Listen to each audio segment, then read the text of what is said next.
What's up, UFC fans? It's Paulie here, covering UFC 155, and the fight I'm covering, Varner versus Guillard.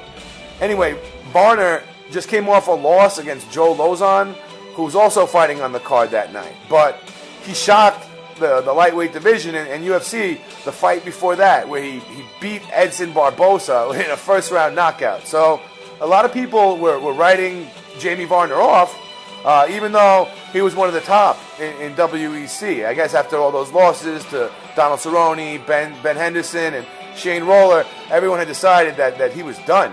But I knew that Jamie Varner is not done. He's only 28 years old. And I thought he was a good pick that night against Joe Lauzon. UFC on Fox 4, where Shogun fought Vera. I thought he was a really good pick, and I didn't bet on him, but he won, and he's back in lightweight contention. And he's fighting Melvin Guillard, who just came off a loss to Donald Cerrone, but he had a win before that. But before that, he had two losses to Jim Miller and Joe Lauzon. And I love that Joe Lauzon fight where Melvin came out all cocky with Greg Jackson and thought he was going to be the next champion and got choked out in 47 seconds. I thought you saw a real cocky guy get regular real soon. He knew he wasn't Mr. Cocky after that. So anyway, I got to do my prediction for this fight. I see Jamie Varner taking the fight. I haven't looked at the betting odds, but if Melvin's a favorite, go for Jamie Varner on this fight. Jamie, he just had that loss against Joe Lauzon, but I mean, he beat Barbosa.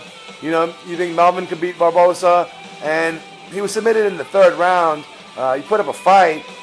Melvin got submitted in 47 seconds. And to me, I just think Melvin, he's got so many weaknesses, and it's been discovered. You know, you can watch tons of tape on Melvin and see that he has no ground game.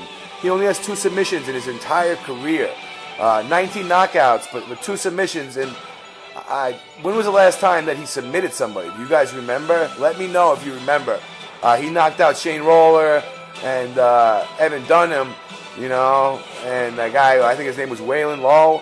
So, what else? Dennis Seaver. He knocked out a whole bunch of people, but he didn't submit anybody. And you can just tell his ground game sucked. So, Jamie Varner, he's just got to get the takedown here, and he's going to cruise to a win, whether it's by decision. So, it's pretty obvious that Jamie's a good underdog pick.